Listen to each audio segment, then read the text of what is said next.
Il est toujours à terre pour négocier le financement de son bateau révolutionnaire, un voilier qui nettoiera la mer tout en naviguant.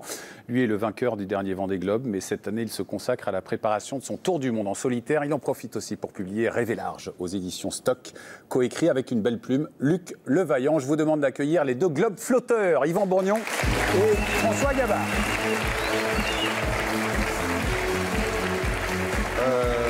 L'époque direct sur le lancement. Bonsoir à tous les deux. Merci pour cette escale ce soir. Yvan, la dernière fois que vous êtes passé sur ce plateau, vous lanciez un financement participatif pour construire ce bateau nettoyeur. On va sûrement en voir des images. On les a gardées. Nous avons apporté une maigre contribution, mais nous avons le mérite d'avoir été là au début. Vous étiez passé de 2050 € à près de 112 000 €. Vous êtes à combien ce soir? C'est ça, 113, 114? Voilà, on a pris 100 000 € depuis la dernière fois que je suis venu ici. Donc c'est tout à fait honorable. On peut remercier le Grand Journal. Bon, on peut même dire que c'est grâce à moi. Mais ça veut dire que ça va se faire? Ça veut dire que ça va se faire parce que l'objectif est à 150 000 € et il nous reste encore presque 3 semaines pour le réaliser. Le voici ce bateau. Donc on peut imaginer remplir ce rêve et surtout, avec ces premiers 150 000 €, concevoir le premier bateau prototype qui va être au 10e de celui-là, qui va faire 6 mètres de long et qu'on va pouvoir construire dès 2017. Même si celui-là, il faudra attendre encore un petit peu puisqu'il verra le jour en 2020. Vous avez bien reçu le virement de Cyril Hanouna, parce qu'il nous avait prévu, il nous avait visité sur ce plateau-là. Vous l'avez reçu? Il a été raisonnable, il a versé 1 000 €, mais il a tenu son engagement. Ah, 1 000 €, pas mal. Ouais, c'est bien. François, vous connaissez ce projet? Oui. Qu'est-ce que vous en pensez? Vous envoyez aussi, vous, des bouts de plastique en naviguant tout le temps? Est-ce que vous avez participé, vous aussi, à cette petite cagnotte? Est-ce que vous avez participé? Ouais, bah ouais. Moi, j'ai cotisé. J'attends le t-shirt et je dois recevoir un livre aussi. Mais c'est à la fin du financement, c'est ça? Voilà. Fin décembre, vous recevez toutes vos contreparties. Ok, très bien. J'attends le t-shirt. La petite chemise tirait bien aussi. Et je le porterai. Ouais, la petite trop large chemise pour lui. François, vous n'avez pas de regrets. Vos amis sont sur l'eau. Le Vendée Globe, c'est en ce moment. Pas de regrets? Non, pas du tout. Pas du tout, parce que j'ai la chance d'avoir un super projet avec le trimaran massif. On a lancé ce projet. Je vais partir faire un tour du monde dans 1 an. Il faut du temps pour se préparer. Et on ne peut pas avoir 2 projets que sur l'eau. Non, voilà, j'ai la chance de naviguer sur un beau projet. Choisir, c'est renoncer. J'ai choisi de naviguer en multicoque. C'est des bateaux qui sont magnifiques, qui vont vite. Alors là, on a aussi des jolis bateaux. Je suis content en fait finalement d'être spectateur aussi de cette belle course. Il est un petit peu révolutionnaire en plus, le vôtre aussi de trimaran. C'est les multicoques, c'est l'avenir à mon sens. C'est l'avenir des bateaux de demain. C'est des bateaux qui vont vite, c'est des bateaux qui volent quasiment. Qui commencent à voler. Et ça, vous appelez ça vous-même des avions, quoi? C'est ça parce que... Pas encore des avions, mais on tend vers ça. Alors, il s'est passé quelque chose il y a quelques années sur la Coupe de l'Amérique. Donc on a des foils qui viennent s'appuyer sur l'eau, qui permettent de soulever les bateaux dessus l'eau. Donc le foil, c'est un appendice comme une aile d'avion qui vient s'appuyer dans l'eau, qui crée une force vers le haut et qui permet au bateau de s'élever au-dessus de la mer. Aujourd'hui, on y arrive dans des conditions idéales, sur de la mer plate avec un vent stable. On n'y arrive pas quand on est en solitaire. C'est un bateau le trimaran massif, il est prévu faire un tour du monde tout seul. Donc je suis un grand bateau avec des fois de la mer, du vent instable. Ils sont moins fragiles justement? Ils sont moins fragiles que les bateaux de la Coupe de l'Amérique, évidemment, qui sont faits pour justement faire des ronds dans l'eau. Mais plus fragiles quand même qu'un monocoque ou... C'est différent. Ils vont plus vite, ils sont plus grands, ils sont un peu plus lourds. Ils ont un rapport taille-poids qui est plutôt en notre faveur et qui permet d'aller vite. La fiabilité est exemplaire, parce que depuis qu'il a mis son bateau à l'eau, vous avez quelques victoires aux courses. Et c'est vrai que si on regarde l'histoire finalement des multicoques qui ont fait les tours du monde ces dernières années, il y a eu assez peu d'abandons, voire quasiment 100% des bateaux qui sont arrivés, alors que sur le Vendée Globe, comme on peut le voir, on a une édition où il y a assez peu d'abandons, mais c'est difficile de faire un tour du monde sur un bateau à voile. Sur les 10 Vendée Globe, justement, 10 vainqueurs français.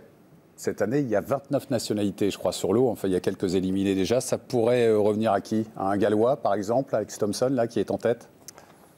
Moi, c'est mon favori, Alex Thomson. Donc, j'aime bien parce qu'il On va voir, c'est le bilan de la course ce soir. C'est un gars qui ose. Les 3 premiers.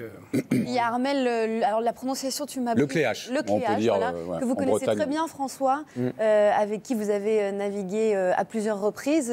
C'est votre favori à vous ou pas Moi, j'avais 3 favoris au départ. J'avais Armel, Sébastien et Vincent Rioux. Malheureusement, Vincent a abandonné hier soir. Il a tapé quelque chose, donc sa quille sous le bateau est endommagée. Toujours la pollution. même pour les compétiteurs. C'est un problème, c'est pour ça qu'il faut nettoyer. 4 bateaux aujourd'hui qui ont tapé quand même des ovnis, hein, et on pense vraisemblablement que c'est lié à la pollution maritime. Donc aujourd'hui, 4 bateaux en 15 jours de course, c'est quand même énorme. Vincent Rioux, Joss aussi, qui a tapé. Des objets flottants non identifiés pour ceux qui ne le savent pas. Armel Lecléache reste l'un de vos favoris, il peut remonter sur Alex Thompson? Oui, bien sûr, et Sébastien aussi, enfin, il est deuxième aujourd'hui. Alex a fait un début de course magnifique, il a de l'audace dans ses choix de bateau avant la course, dans la trajectoire qu'il a eue là jusqu'à maintenant.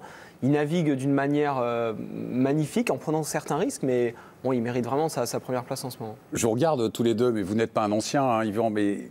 François, c'est vraiment le navigateur moderne, bac S, mention très bien, école d'ingénieur, bon élève, hein, c'est ça, la nouvelle génération? Ouais, François, c'est plus que ça quand même. Après, il faut mener le bateau. Voilà, il a quand même montré sur l'eau qu'il était plus qu'un technicien, plus qu'un ingénieur, qu'il était aussi un aventurier, un grand marin. Il l'a déjà prouvé depuis longtemps.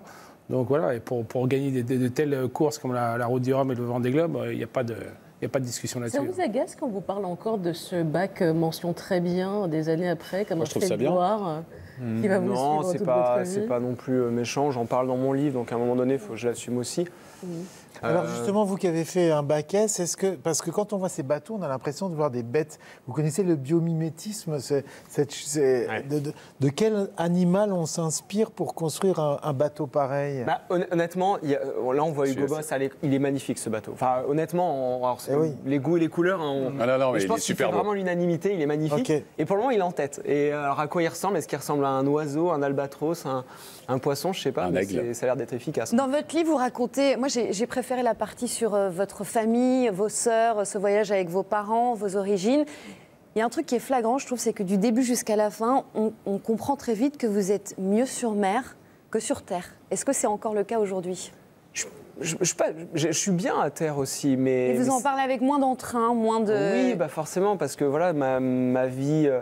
partie de ma vie est sur l'eau et c'est vrai que je m'y épanouis, je m'y sens bien. C'est un univers dans lequel je suis bien, que ce soit en course ou même en vacances, en croisière.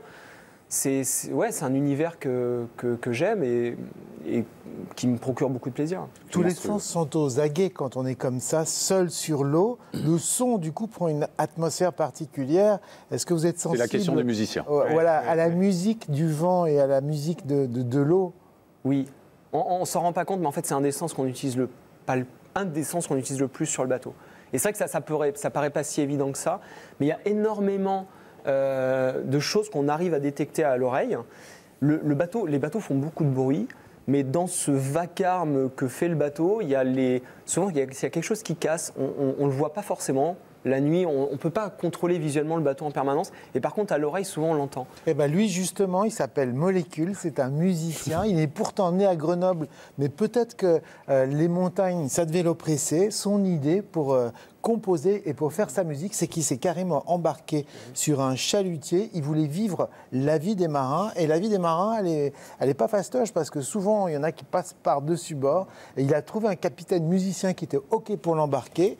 Et il a enregistré les sons et il en fait de la musique. On écoute un petit peu.